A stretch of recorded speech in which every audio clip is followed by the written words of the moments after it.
partir de agora, a gente conversa aqui em conjuntura pela TV Mar, canal 25 da NET, com Isaac Cavalcante. Ele que é secretário de organização da CUT aqui em Alagoas e vai nos falar, dentre outros assuntos, sobre os fundos de previdência dos municípios alagoanos. Isaac, bem-vindo aqui à nossa conjuntura, aqui na TV Mar. A gente já conversou há algum tempo, há cerca de 3, 4 anos atrás, na TV Assembleia ainda, a respeito dessa questão, você já preocupado naquela época com os fundos de previdência dos municípios. Isaac, hoje, qual é a situação? Melhorou alguma coisa? Claro, primeiro agradecer o convite a todos vocês que fazem a TV Mar, né, e de tratar de um tema extremamente importante. Flávio, que surgiu o regime de previdências próprias, eles foram autorizados através de lei pelo governo já na década de 90, né, e se alastra até os dias de hoje. E chegando aos dias de hoje, todos eles, os 57 fundos de previdências próprias que nós temos no estado de Alagoas, todos eles deficitários, literalmente quebrados. Isso não importa o tamanho do município, quanto menor, maior o problema, né? E é preciso ter medidas que possam ser adotadas, tanto por parte do Ministério da Previdência Social, como por parte dos gestores que geram esses fundos, para que a gente não entre num problema grave, né? Eu falei isso há 4 anos atrás. Nos próximos 10 anos, cada município alagoano desse terá 2 folhas, né? E só terá dinheiro para pagar do ativo, não terá dinheiro para pagar, com certeza, a folha dos aposentados. Isaac, os servidores, de maneira geral, eles estão conscientes desse problema, dessa dificuldade? Flávio, eles não se dão conta do problema que ele pode passar no futuro, né? A grande maioria acha que nada vai acontecer, e vai acontecer, né? Os fundos, quando foram criados inicialmente, foi com o objetivo de diminuir, né, a parte que o ente pagava ao regime geral, que era 22%, diminuir a alíquota. E aí iniciaram-se os fundos trabalhando 1 para 1, R$1 do empregador, R$1 do trabalhador. 11% cabia, que é o teto máximo para o empregado, o servidor público, e 11% para o empregador.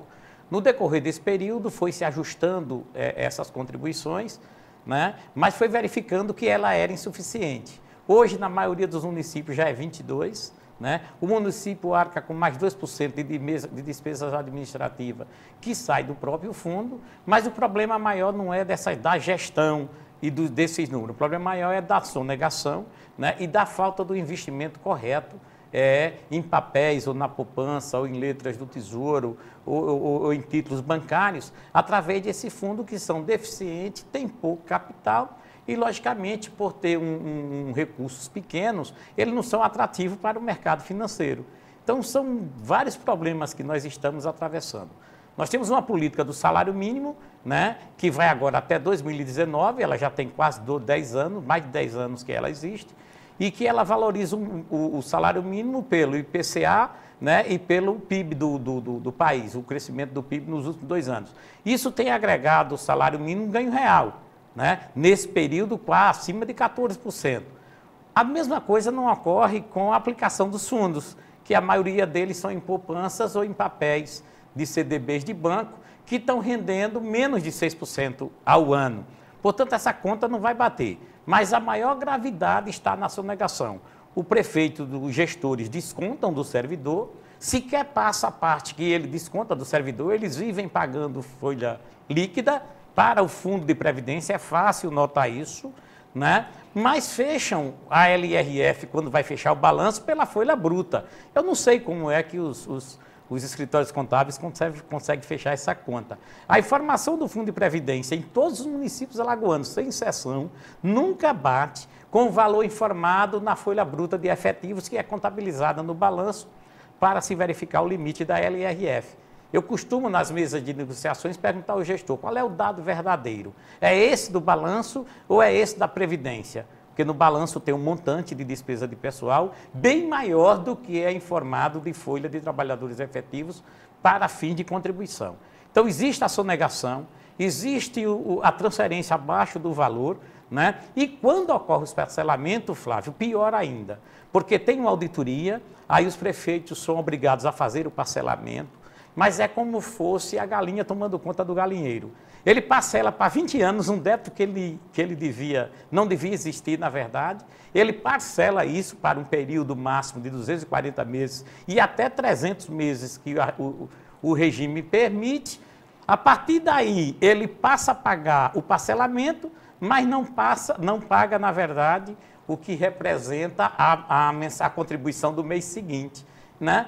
Passa as informações para o regime geral da Previdência da forma que ele assim deseja, que está tudo ok, e ele mesmo emite a sua CND.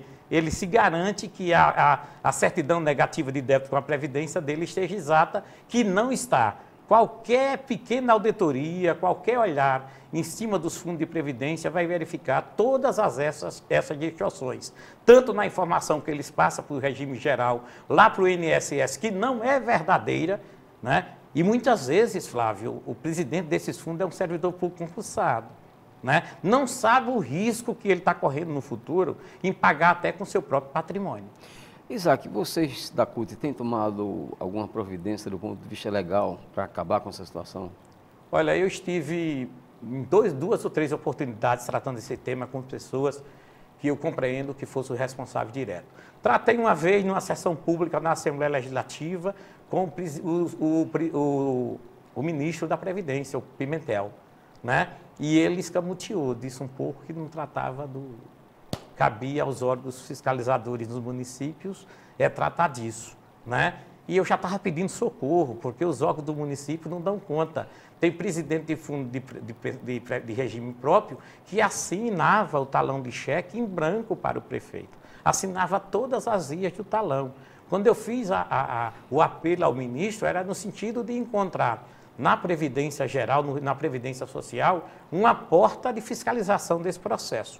Fiquei feliz esses dias que soube que o novo ministro da Previdência quer adotar algumas medidas para controle desses fundos, porque já percebeu que o problema é muito grave, né?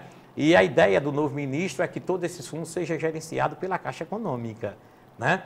Então, eu espero que esse modelo não seja apenas para garantir uma melhor remuneração, né, do dinheiro que existe em cada fundo desse, mas ele também seja uma medida corretiva para inibir a sonegação, para inibir a fraude, para inibir o roubo, porque estão tirando o dinheiro da Previdência, não botam e tiram. Tem municípios que o prefeito anterior, né, deixa 1 milhão, 2, 3 de saldo, né, e no mandato seguinte esse saldo desaparece, né, e municípios que sequer têm aposentados, né, ou tem um número pequeno de aposentados, mas mesmo assim esse fundo não consegue crescer, só consegue murchar, né?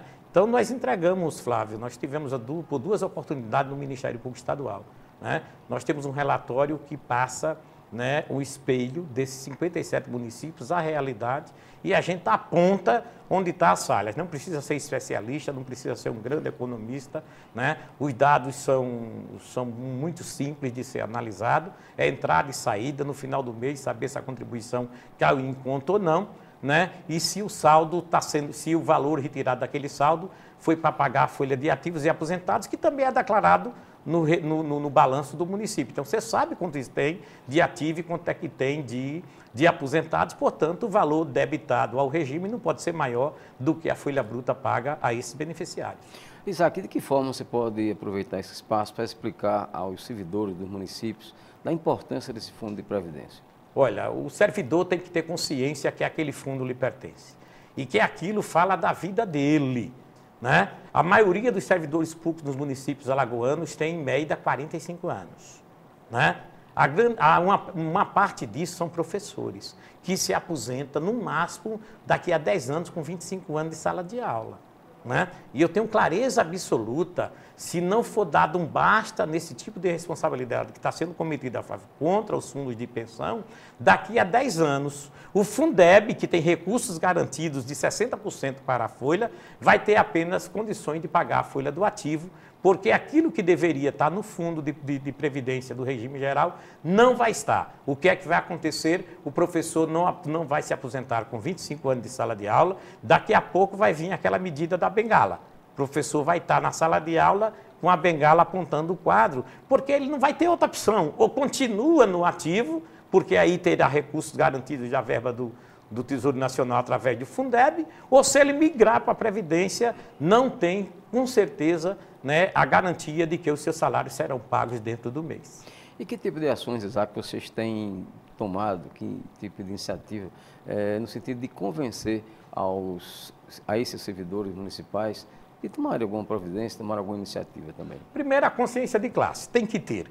Como é que... Vocês têm trabalhado muito nisso? Tem, em todas as assembleias, nós temos feito palestras no município, nos colocamos à disposição dos sindicatos e das entidades para fazer um debate sobre esse tema, se for preciso levar especialistas para poder ampliar mais todo esse processo de discussão, a CUT se coloca à inteira disposição, porque é um fato extremamente grave. Mas o servidor precisa fazer a sua parte. Cobrar do camarada lá que está presidindo o fundo, acompanhar mensalmente, passar informações, fazer denúncia, né? Às vezes o servidor do interior, numa cidade pequena, não quer se expor pela relação que tem naquele município. Eu sou de uma cidade do interior e compreendo essa realidade. Manda para nós a demanda que a gente se responsabiliza em fazer a denúncia. Agora, eu acho que tanto o Ministério Público como a Previdência Social e o INSS têm uma responsabilidade total, porque lá na frente alguém vai ter que arcar com esse prejuízo, porque existe a contribuição, existe por parte da Previdência a responsabilidade de ter um olhar diferenciado para esta questão. Me preocupa a situação de hoje. Tem muitas prefeituras agora querendo voltar, porque antes eles foram porque pagavam apenas 11%, 13%, no máximo 14%. Agora não, agora eles querem voltar porque nem 22%, que é a contribuição máxima do Enten, dá segurança financeira e saúde financeira para esse fundo. Ok, vamos ao intervalo. Daqui a pouco a gente volta a esse assunto aqui nessa entrevista com Isaac Cavalcante, diretor da CUT.